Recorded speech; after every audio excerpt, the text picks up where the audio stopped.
ನಾನು ಲಾಗ್ ಮಾಡಕ್ಕೆ ಬಂದರೆ ಇವಣ್ಣ ಹೊಡೆಯೋಕೆ ಬಂದ್ಬಿಡ್ತು. ನಮಸ್ಕಾರ ಫ್ರೆಂಡ್ಸ್, ನನ್ನ 4ನೇ ಲಾಗ್ಗೆ ಸ್ವಾಗತ. ಒಂದು ಸ್ವಲ್ಪ ಜೆರಾಕ್ಸ್ ಮಾಡಿಸೋದಿತ್ತು, ಅದಕ್ಕೆ ಜೆರಾಕ್ಸ್ ಮಾಡ್ಸೋಕ್ಕೆ ಅಂತ ಬಂದಿದ್ದೆ ಹೊರಗಡೆ. ಅಚ್ಚಾ ಹೀಗೆ ಹಾಗೆ ಅದನ್ನ ಮುಗಿಸ್ಕೊಂಡು ಸ್ನ್ಯಾಕ್ಸ್ ತಿನ್ನೋಣ ಅಂತ ಬಂದರೆ ಇವನು ಬಟ್ಟೆ ಕಡಿತಾ ಕೂತಿದ್ದ. ಅವಾಗ ಗಂಡಸು ಅಂತ ಅನ್ಕೋತೀವಲ್ಲ ನಾವು, ಅದು ನಾವು ಮಾಡೋ ಮಿಸ್ಟೇಕ್. ಹಾಗೆ ಅದನ್ನ ಮುಗಿಸ್ಕೊಂಡು ಚೇತನು ಏನು ಮಾಡ್ತಾನೆ ಅಂತ ನೋಡೋಣ ಅಂತ ಬಂದರೆ ಫುಲ್ ಸ್ಟಡಿ ಮಾಡ್ತಾನೆ. ಈ ಒಂದು ಅದ್ಭುತವಾದ ಕ್ಷಣಕ್ಕೆ ಭಾರತವೇ ಸಾಕ್ಷಿಯಾಗಿದೆ. ಹಾಗೆ ನಮ್ಮ ಹೇಮಂತ್ ನಾನು ನೋಡೋಣ ಅಂತ ಬಂದರೆ ಬತ್ತಿದಂಗೆ ಮುಖ ಮುಚ್ಕೋತಾನೆ.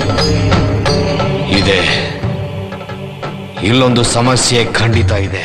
ಹಾಗೆ ಅಲ್ಲಿ ಮುಗಿಸ್ಕೊಂಡು ನಮ್ಮ ಲೋಕೇಣನ ರೂಮಿಗೆ ಬಂದು ನೋಡಿದ್ರೆ ಲೋಕೇಣ ಮನ್ಗಿತ್ತು. ಅವ್ರ ರೂಮ್ ಮೆಂಟ್ ನೋಡಿದ್ರೆ ಫುಲ್ ಟಾಪರ್ ಗುರು. ಹಾಗೆ ನನ್ನ ಮಗ ಫೋನ್ ಮಾಡ್ಬಿಟ್ಟು ಮದುವೆದೇ ಬರಲ್ಲ, ಊಟಕ್ಕೆ ಹೋಗೋಣ ಅಂತ ಕರೆದ.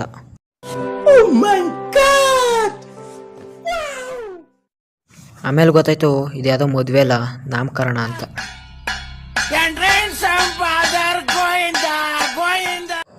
ನಾನು ಮುಂದಿನ ವೀಡಿಯೋಗೋಸ್ಕರ ಕಾಯ್ತೀರಿ. ಫಾಲೋ ಮಾಡಿ, ಸಪೋರ್ಟ್ ಮಾಡಿ.